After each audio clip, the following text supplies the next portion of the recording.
when we stand above and we look down onto this life, and this is just silly. Some of the stuff we worry about, it really doesn't even matter. If we can't love fully, forgive, and serve each other, like, what's the point?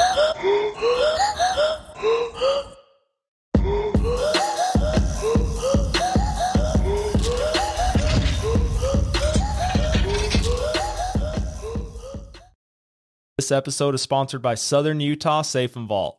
It's one-stop shop, buy, education, delivery, everything you need with the safe or a vault door. Website is safesfirst.com. Their showroom is 1397 West, Sunset Boulevard, number 115 in St. George, Utah. Phone number is 435-767-7878. Hey guys, welcome back to the Derek Legg podcast. We are back in the vault today. I've got a guest that is high level, and we're going to talk about a lot of cool things of a background and how you can get to high level. And selfishly, it's going to be for me too. So if I jump in with some questions, it's really what's going on in my mind, not what I think you guys are going to ask. And she just told me she had a saying, and today we're having a first of not doing headphones. So we're going to see how this goes. So my guest today is Yvonne. How's it going? Great. Thanks so much for having me. Yeah. So her saying is, go ahead. When you're with Yvonne, there's always a first. Yeah. So no headphones. No headphones. Okay. This will be kind of a cool one. So I always like to jump in. We talk topics, just kind of have something to go into after another. And what I loved is you kind of ran down everything that kind of the talking points. And then after that, it was like, well, this is actually my background too. And so I love that. I'd love to start with your background so people kind of understand where you're coming from, what you've been able to do, and then we'll jump into everything you're doing because you're a very productive person. So I love it. Great. And I really do believe that we all have a story, and I think it's important that we share our story. So my story is I grew up in Spanish Fork. I grew up with 5 sisters. My mother had multiple relationships. Her last relationship, she married a man in prison. He was physically abusive, and I had him put back in prison for 11 years because he actually happened to have guns in the house and he had a felony.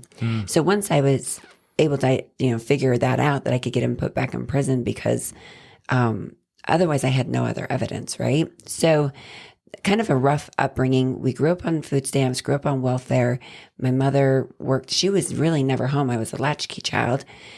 Because she worked literally 2 or 3 jobs just to put food on the table if we weren't being supplemented by the church or wherever she could. I mean, they would even steal groceries. And so me growing up, I knew that was never going to be my life. As a young girl, I loved to dream. I would daydream. My favorite show was The Lifestyle of the Rich and Famous. I loved magazines. I loved supermodels. I could not wait to turn 18 and move to New York City to be a model. Like, that was my life, right? So I actually got kicked out of my house at 14.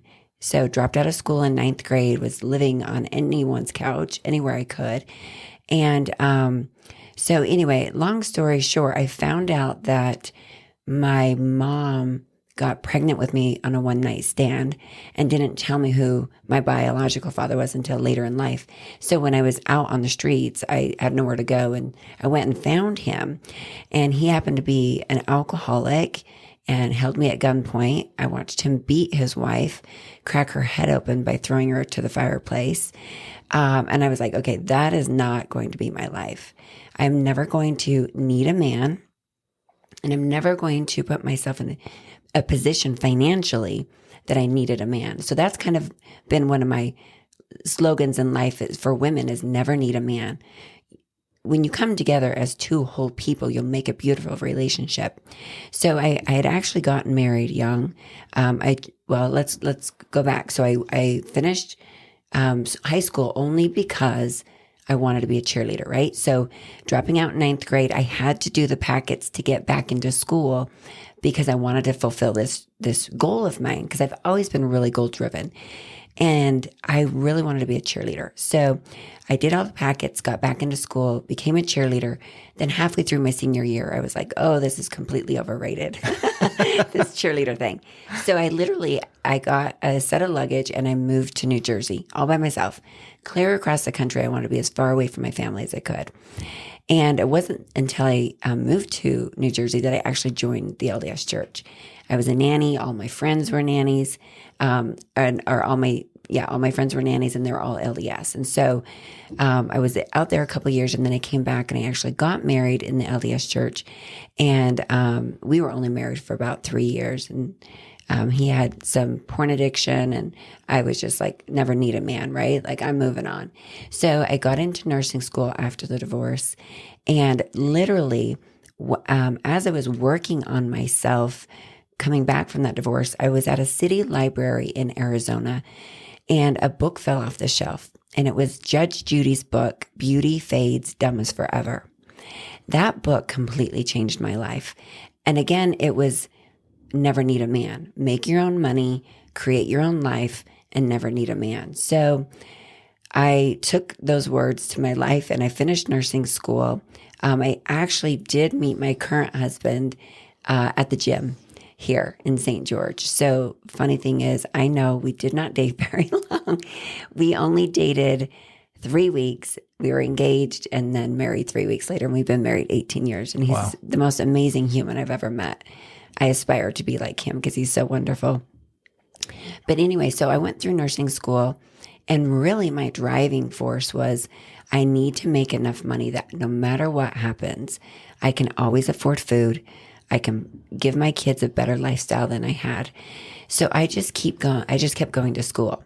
So I ended up pregnant with my twins while I was in the bachelor's program at SUU.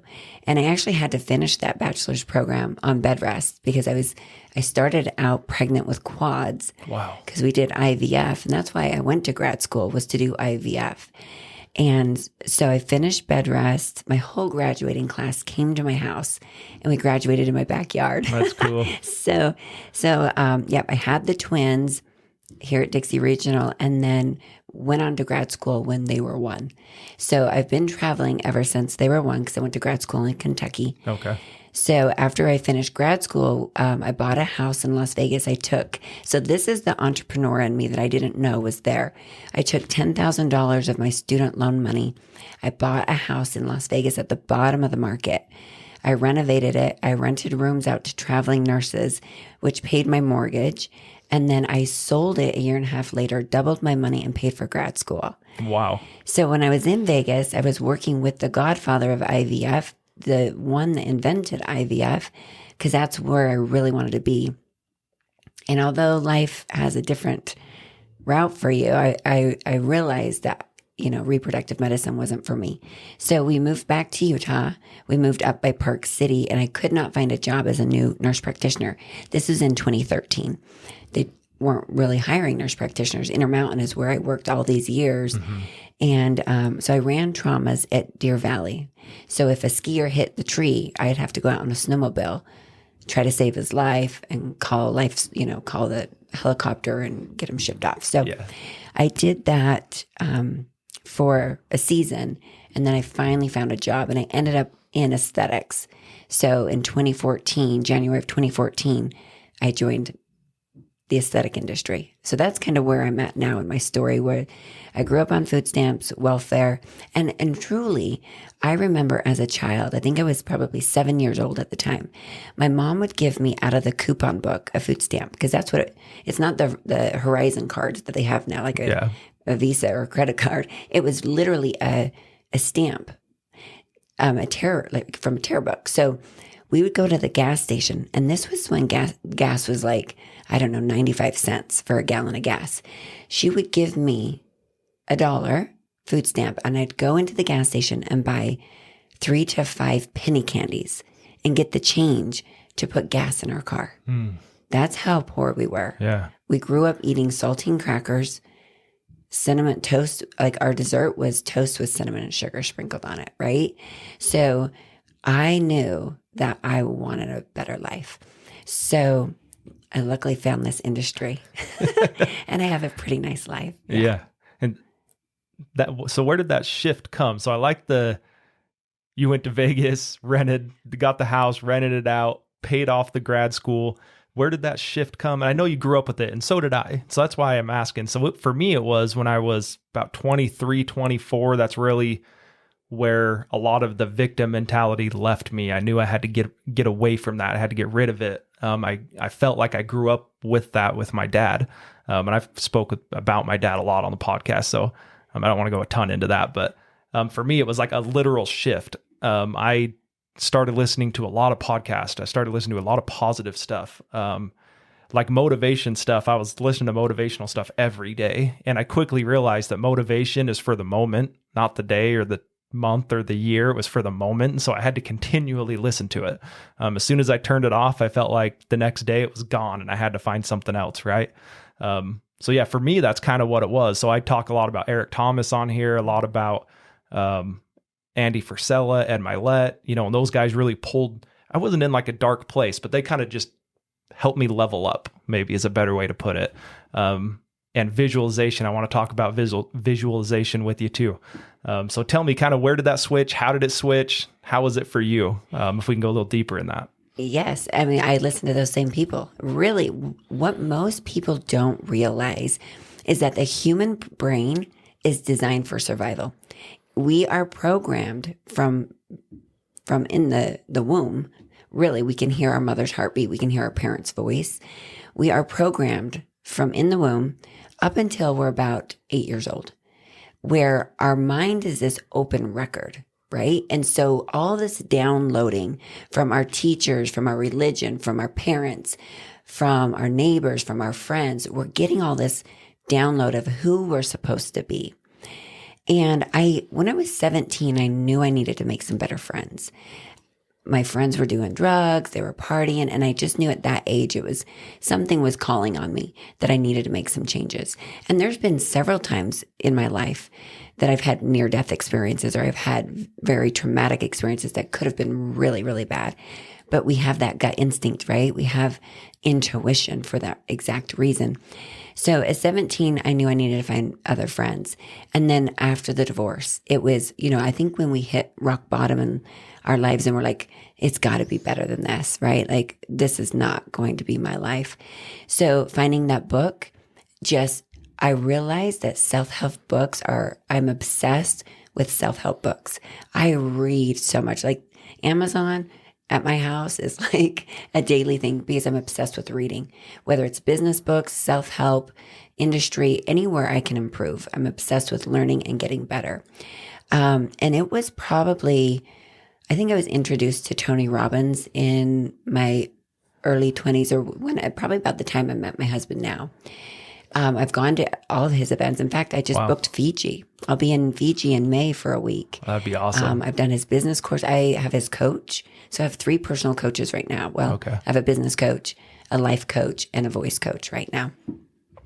But I think I spent like $30,000 on that package to get all that stuff. So, and I spent $86,000 last year on education alone. So I'm constantly learning, but YouTube is free, everyone. We should be listening to YouTube all day, every day, stuff that's going to impact us, empower us, inspire us. One of my favorite teachers is Oprah Winfrey. And I've really learned to check my own intentions. And I truly believe when we check our intentions, that if we check check yourself before you wreck yourself, before you put any content out, before you say anything, you're letting people see who you are, right? And so one of the things one of her quotes is, when people show you who they are, believe them the first time. We are walking around advertising ourselves. And so it's like, I have a rule. I get 3 F words a day. So today by noon, I think I used 2 of them. But, when you're running multiple businesses, things are going to happen. But I only allow myself 17 seconds. I also follow Esther Hicks. I'm not sure if you're into that. I've not heard of that. Oh, she's fantastic. So it's more of a spiritual. I would try to work on my spiritual side. I believe we're we're spiritual beings having a human experience. So I allow myself 17 seconds because if you go beyond that 17 seconds, you lower your vibration, and then you start attracting from that new wavelength or that new frequency. So I am a huge believer in abundance. I've completely created the life I'm living right now. And what most people don't understand is the life you are living right now at this moment is a direct reflection of your past thoughts. So if you want to change your life, you must change your thoughts. Not even so not even your decisions, but your thoughts. Yes, because so it's deeper than decisions. Yes, thoughts lead to feelings, feelings lead to actions, actions lead to behavior and results, right? Okay. So you have to, and I coach my clients on this all the time. And I've learned this actually from Ed Milet, is scratching the record, right? When you catch these negative reoccurring thoughts, which again, our brain is designed for to keep us alive. It's a negative brain. Naturally, we think negative. And our programming, our parents did the best they could with what they had. But now there's this awakening where we're waking up, we're becoming aware, more self-aware. And once you become more self-aware, you think you know what you're thinking about. You think thoroughly before you take action, right? So you're very intentional and very aware. And truly, that is the key to success, is if you want success, if you want money, if you want a different life, you have to change your thoughts because we are programmed and we think the same thoughts every single day. So when I realized that by listening, just like you, to all these free podcasts, these free YouTubes, I literally every night reprogram my mind. I listen with headphones to certain beats, certain rhythms, certain waves, and I reprogram every night because if I don't, I'm going to wake up the old Yvonne. And I've even had to eliminate relationships in my life because they bring out the old Yvonne. I'm not her anymore. I refuse to be there. I'm grateful for her. I'm grateful for all I've learned and experienced, but she had a really hard life. And now I truly every single day experience joy, bliss, abundance, financial freedom, time with my family. I get to choose my life. And I've completely taken 100% control of my life. And I'm responsible for my life. Yeah. So I've noticed for me, usually when I'm trying to make the shift, that's when I have the most pressure on me to fail or to fail to make the shift, right? Like that's where I have the most resistance. If I can get past that, it's not that everything I do is perfect. It's not that every decision I make is correct, but it seems like the ones that aren't correct, like it's either not that big of a deal or it just passes quicker and I'm back onto the positive again. Like I used to stress about everything I couldn't control. And I had anxiety as a 12-year-old. I developed acid reflux disease. I had ulcers. I had all that stuff when I was, barely a teenager. And I quickly kind of realized like, well, I can't control these things. And I think that's where that shift came in my early 20s was, okay, I can kind of prepare for some of these things, but I can't control it. So if I put the preparation in and it still goes wrong or how I didn't choose it to go, then that's life. That is what it is. Where do we go from here? What do I need to learn? What do I need to change? What do I need to shift? And how do I move forward from it? When I've been talking in high schools, that's kind of what I've been trying to drill into them is like, look, failure is supposed to happen, but you got to learn from it and don't let it cripple you. I was never taught that failure is supposed to happen.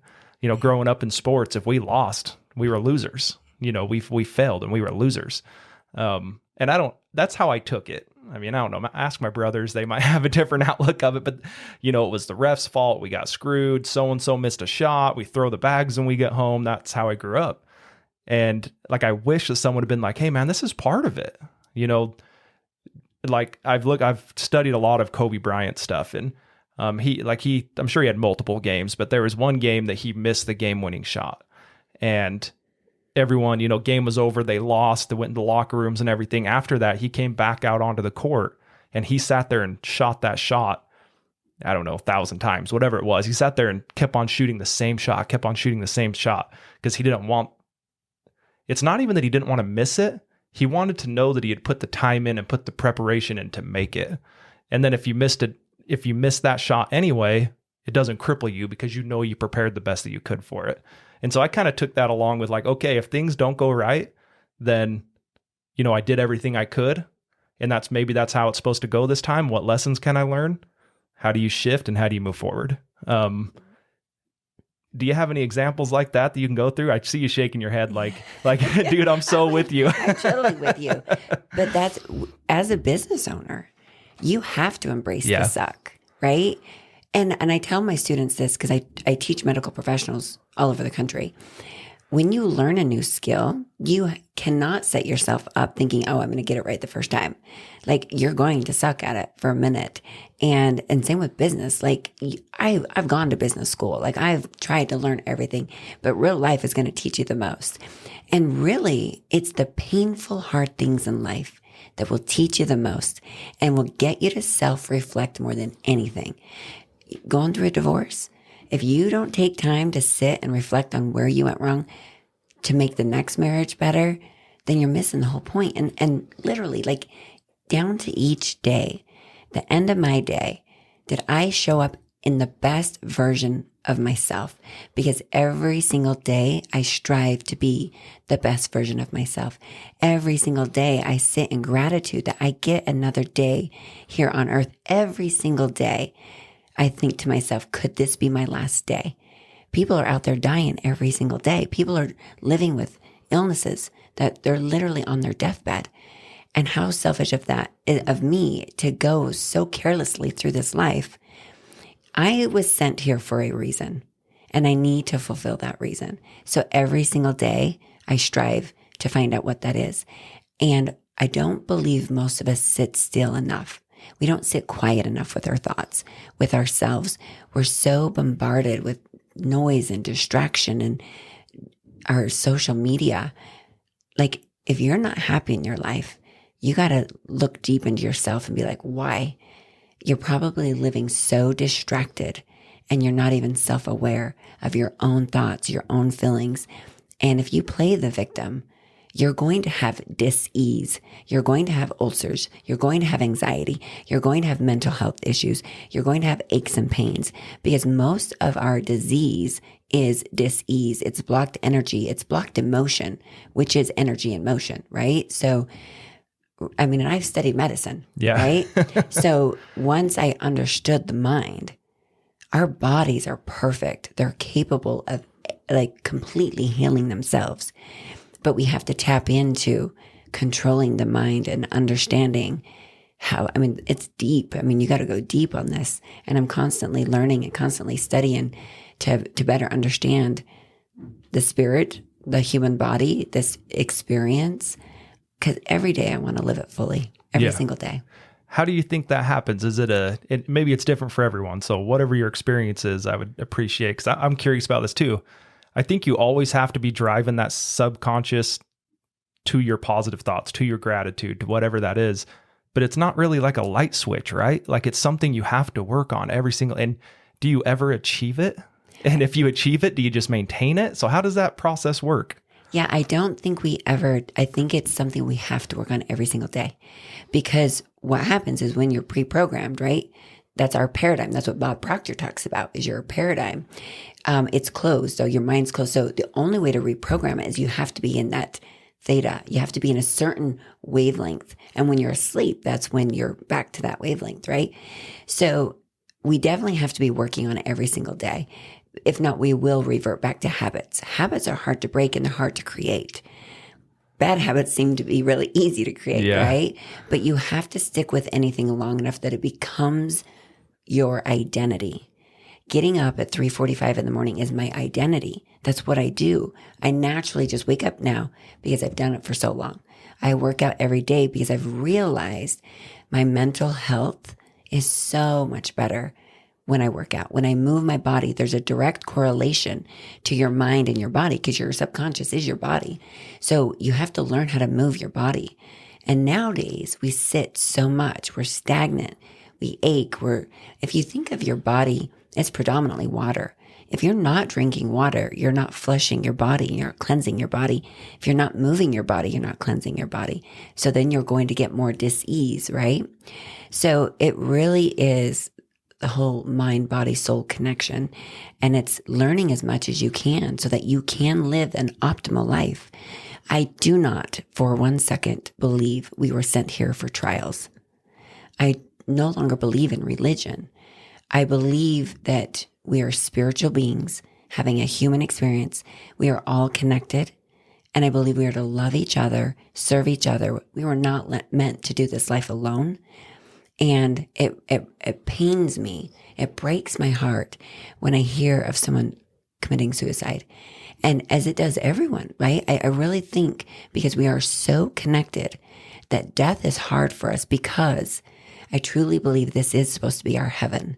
This can be, but your mind determines whether it's your hell, it's your heaven. Because if you're trapped, I have a sister that I think suffers from some mental illness, and she's trapped in the past, and she relives this victim. She relives this victim childhood. And she ends up, she does have cancer. And she's constantly bitter and angry and resentful to everyone, that she's not even enjoyable to be around. So I really think you can be trapped in your head. My head is heaven. I love life. I absolutely am obsessed with my life. I have a beautiful life. I have a loving family. I have an amazing career. And every single day, I get to make a difference in somebody else's life. Every single day, I get to have impact. To me, it's like you can leave pixie dust or you can leave poison. And you get to choose how you want to be known, how you want people to talk about you. Because we all know what it's like to be in someone's presence when they make you feel really bad about yourself, right? And I've committed to myself, that is my non-negotiable, is I never want to make anyone feel that way, ever. Because I know what that's like. So I am 100% responsible for me. And when I have my F-bombs, it's because of business. It's stress, right? That I just learn to let it out. I don't want to block this emotion. I'm going to have my little temper tantrum. And then I'm going to realize, Yvonne, you're being irrational. Like, this is like, get into your conscious mind. Like, let's just be more self-aware right now. And it's just I think I've reached a level of success that I get a lot of needing of people, which is fine. I'm here to serve.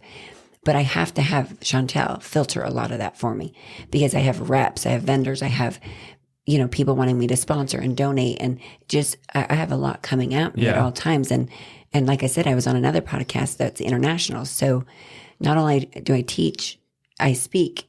I was just in Vienna in November. So it's expanding and it's growing. So I have to keep checking on myself and controlling myself so that I can keep growing and keep serving. But I do give myself 3 F words a day, and I only give it for 17 seconds. But I have to learn to remind myself that it's when we stand above and we look down onto this life, and this is just silly. Some of the stuff we worry about, it really doesn't even matter. If we can't love fully, forgive, and serve each other, like, what's the point? If you're just on the rat race, 9 to 5 grinding for the next paycheck, I want to teach you how not to do that, because you'll never attract more money into your life chasing it. Money does not like to be chased. You got to let go of the resistance, but you got to identify what that resistance is. And I just recently, last week, sold one of my med spas because I realized I had a lot of resistance around that. So in December of every year, I do a lot of self-reflecting on the year. And I made another non-negotiable that I was no longer going to tolerate things that were bringing my energy down. And so for my family and for myself, I had to sell that location because it was 4.5 hours away and I didn't have the control. I couldn't be there as much as I wanted. And so it gave me more anxiety. And I have 15 employees. And so I was like, I need to eliminate something to bring more joy, peace, and bliss back into my life. And so I really every day I kind of gauge, I have like a thermostat of where's my joy, where's my peace, where's my bliss. And I really try to focus on doing more of those things that raise my vibration. Yeah. So being self-aware is a huge thing then to be able to do any of that. But I think it's also a work in progress to being self-aware too. It's something I've been working on for a long time. I mean, since I've started the podcast, it's like, do I have the bandwidth to do everything that I want to do. And I was talking to a friend the other day, and I've just spoken a few high schools recently. It's a brand new thing for me. I've talked about it on here. I want to go into 12 classrooms this year was kind of my goal, and I'm already at 7, so I might need to up the goal. But it's just a pushing the envelope thing for me. But at the same time, I'm like, how much time and how much energy do I really have to do everything I want to do?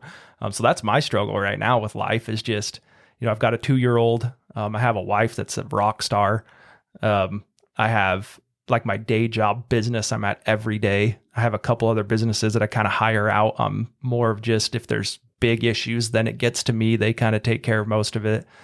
And I'm just like, man, like, how do you keep everything moving? And so my issue is I usually just get in the dark energy, the dark space of like, man, I've just got so much going on. And that's the poor me that I still struggle with. But what's interesting about it is I create it. Yes. I was on a phone call with a friend the other day, and I said, I think I'm just addicted to stress. And they kind of walked me through it, and it was kind of interesting. It's not that I'm just addicted to progress, which comes hand in hand, I think. So I think you just need to figure out how to mitigate it, or like you had said, the way I say it is pencil in the losses. So when I'm going through businesses and when friends come to me and they're trying to start a new one, their business plan is perfect. And I'm like, look, man, you're going to hit potholes. You're going to hit bumps in the road. This is going to cost more. This is going to take longer. Like, you need to pencil in some of these losses so when that happens, it doesn't break you, right? Maybe let's shift gears for a second. I want to talk about everything that you do have your hands in, if we can. And I'll kind of let you take it over, and then I'll kind of guide it. So tell me, I know you have a local med spa. You're doing a lot of online coaching, business coaching. Kind of walk me through that, because I'm curious. Yeah. So out of grad school, so I landed that job, right? I did that for about 1.5 years, and I had the young twins, and I really needed to be home in the area more instead of commuting. So I started Results Medical Aesthetics and Weight Loss in 2015. And I rebranded that in 2020 as Aesthetico. So I have Aesthetico booth rentals here. I have Aesthetico, which I only inject 4 hours a month, and I only take patients word of mouth. And then I just sold last week Aesthetico Med Spa just outside of Park City. And that was a full service med spa with all the devices and procedures.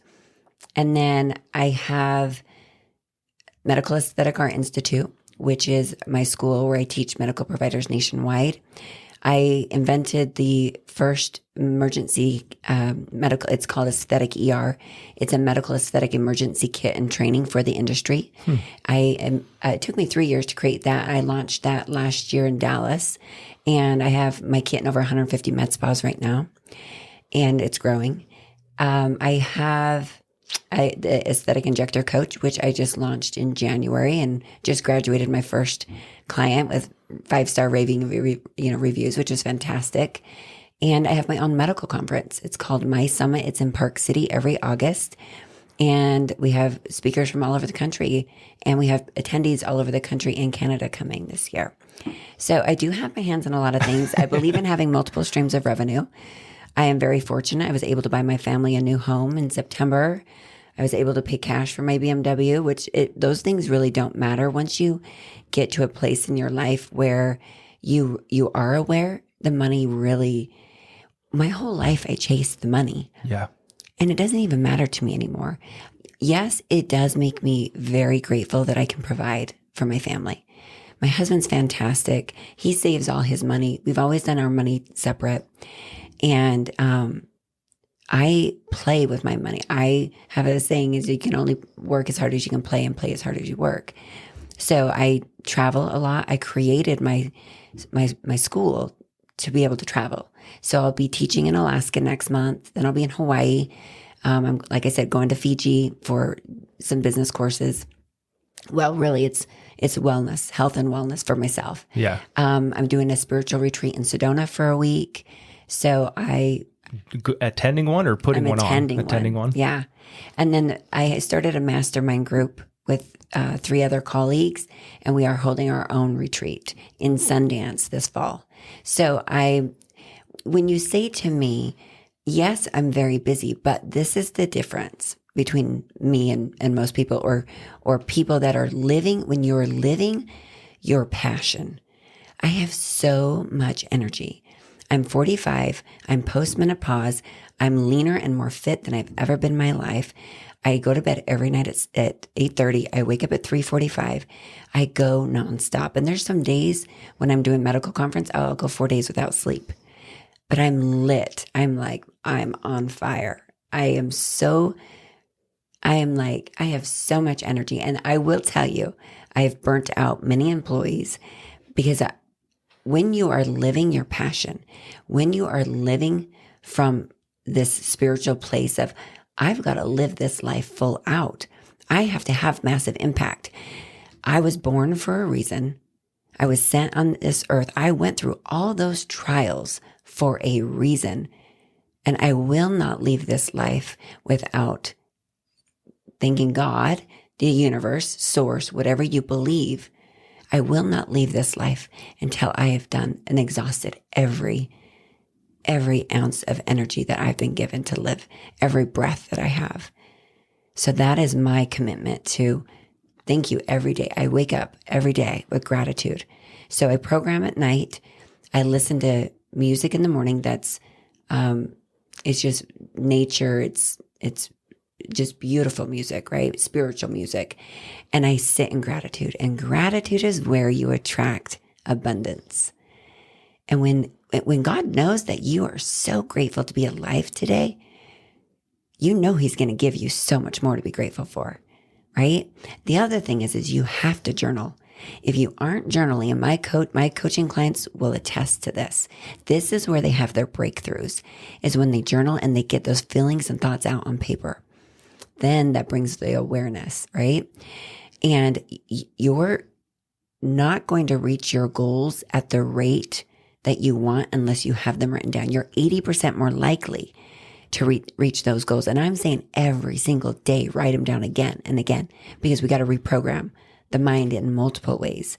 Tony Robbins always says, repetition is the mother of all skill. So you have to every day, all day, have reminders, set timers on your phone. I have on my mirror and my children's mirror, I write with a dry eraser marker, affirmations. I'm always trying to reprogram my mind, and I only choose to speak positivity. Like, unless I have my 3 F-bombs, and that's it. And your 17 seconds. Yeah, my 17 seconds. But it's all positivity. And my statement on my school is empowered injectors, empower injectors. I've built my business on word of mouth. Last year, I spent $250,000 on marketing, and I did not get $1 in return. Wow. All of my business comes from word of mouth, and it's gone nationwide. So speaking of visualization, right? When I started the school in 2018, I wrote on a 3x5 card and I posted it to my vision board that I wanted to be the best training program in the country. It took me 3 years, and I was voted Institute of the Year in 2021. Yeah. Congrats. So, thank you. Yeah. I've had that talk with friends. Like I was going to say most of my friends, but really most people are a 9 to 5, go home, watch the game, whatever you do, your routine that you get stuck in. And a couple years ago, and I need to do another one soon because I'm starting to feel my vision slipping, I guess would be the way to say it. I've tried to do like a big friend Airbnb, go get a mansion, go get a cabin, go get something. And I had one friend be like, why is it always like this crazy thing that you want to go do? And I told him, I said, because I need to visualize these things. Like I won't have a cabin on the mountain unless I know what one looks like. Andy Frisella talks about this. He talks about when he was broke, living in the back of his retail store, sleeping in the mattress in the back, he would picture the white Lamborghini. He would picture what the material was made out of, how it was designed. And then he would he would pull up to the airport and get out of his Lamborghini and walk to his private jet, and the stairs were this color and the railing was this color. And I never thought about visualization being that pinpoint and that focused. And so that really changed what I did. So when I would go do things or go ride in a cool car or whatever your thing is, like we went and did a couple years ago, we did a cabin up in Duck Creek. It was like 6,000 square feet, had a game room. It was pretty cool. I thought it was cool. And it housed all of our friends, all their kids, everything. And we went to it, and it was like a thing where I like walked around and like took it in. Like, okay, this is really cool. I want to do that in mine. Okay, this master bathroom is sweet for a cabin, right? It's sweet for a house. It's cool for a cabin. And I've delivered a couple safes to people like that, where I've walked into their cabins and I'm just like, man. And like, but instead of being like, this is a cool cabin, bolt the safe down, leave, like I really try to be present, like you had said. And that's something I really have to work on, because I'm always pushing and shifting and pushing and talking and da-da-da-da. And so being able to just stop, and my son's helped me a lot with this, and I've talked about that a lot on here, but just being able to stop and look around and take it in. There's actually a car dealership on Bluff here, and they've cycled through some supercars in their car lot, and I haven't yet, but I need to. I want to just stop and be like, look, man, I'm not going to buy this today, but can I just look at it? Like, I need to start building that visualization for me. But yeah, so I can't say the word visualization. It's been a big thing for me the last couple years, and to be present and stop and do it has been huge. The next thing I want to talk about, I think I was trying to wrap that up, but the next thing to talk about, man, gratitude. People have said, so I'm running 4 businesses every day, and one will drop off and I'll pick up another one, and I just don't know how to not be busy. I've tried to be productive. That's why I said when you got here, I'm like, you're not busy, you're productive. Gratitude is what helps me not burn out. When I start feeling that, when I start feeling bad, when I start being like, well, no one's doing everything I'm doing, so I can drop a few things. I can lack in this. I can cancel that. I start thinking, and again, gratitude, I've realized it's not even for me. It's for my son. It's for my wife. It's for my mom. It's for people watching me. And I actually had this, I want to share this because I never have on here, but I had a couple neighborhood kids that are now in their 20s, and they see everything I'm doing. I never even would have thought that they were watching me, right? They see what I'm doing, and a couple of them have reached out to me. Hey man, this is super cool. You got a couple businesses, and it made me think, like, how many people are out there watching all of us? And I think my son, my wife, maybe a nephew, maybe a niece, but man, there's people everywhere watching what's going on. And so that's made me be more aware and made me be more productive every day, knowing it's not just my son. It's not just my wife. It's anyone that has an eye shot of me. Does that make sense? 100%. They're always watching you. So I was in Vegas yesterday. I drove down for a conference, and I hear my name, and I look back, and there was 3 women, 2 from Colorado, 1 from Idaho. They all knew me. And then there was 2 more from Vegas that knew me because they follow me on social media, and they want to get to know me, and they want to take a picture with me, and I'm like, wow, like, we really don't realize. I missed the gym one day, and my Instagram blew up. Are you okay? Everything, even Shawnee, why weren't you at the gym? And I'm like, I needed a mental health day for myself. I needed to just sleep in, snuggle my kids. I needed that for myself. So I will give myself grace, and I'm not so hard on myself, because like, I know every day I'm striving to be better, 100%, but I will listen to my body, and I don't just sleep in because I want to sleep in. Mm-hmm. That's the negative mind telling me, right? Yeah. Be comfortable. Yeah. But when I am like, you know what, I just want to be a mama. Then to me, that's worth, like, I'm just going to snuggle my kids and make breakfast. We're going to stay in pajamas if we want, And I think we do need to give ourselves grace to have those mental health days, but everyone is always watching. Somebody's always watching. And you don't even realize the impact that you have on other people's lives. So that's why it pushes me to show up more every day, because they're counting on me. Yeah. They're counting on me to be here on this earth, live my fullest version, and step into who I'm supposed to be. Now, I want to ask you something. Sure. This hit me really hard the other day, and I did an Instagram live on it. So I shared with you how Judge Judy, writing that book, how it changed my life. If you don't live into the version, if you don't live into the life that you were sent here, how many people's lives will be changed? If I don't live? If you do not live your life's purpose, how many lives will be affected by that? If Judge Judy did not write her book, where would my life be? Yeah, because I was going to say no one, but then I was like, wait, it's probably bigger yes. than if you do. Yes, we all need to share our story.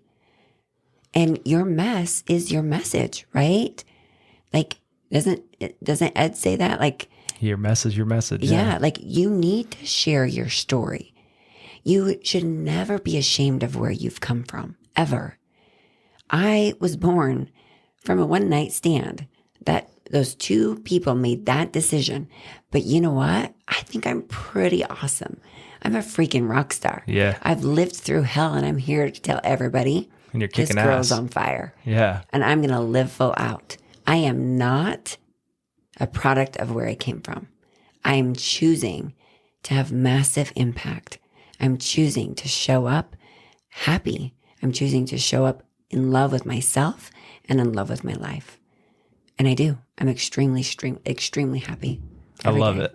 Yeah. Well, when you walked in with the big smile, you've got a great smile. So when you came in, I thought this is going to be a good one. It's like right when you came in, I thought, and not that other people don't, but it was just this feeling of, hey, this is going to be positive. We're going to hammer some stuff out. We're definitely going to have some impact for what we're going to talk about today.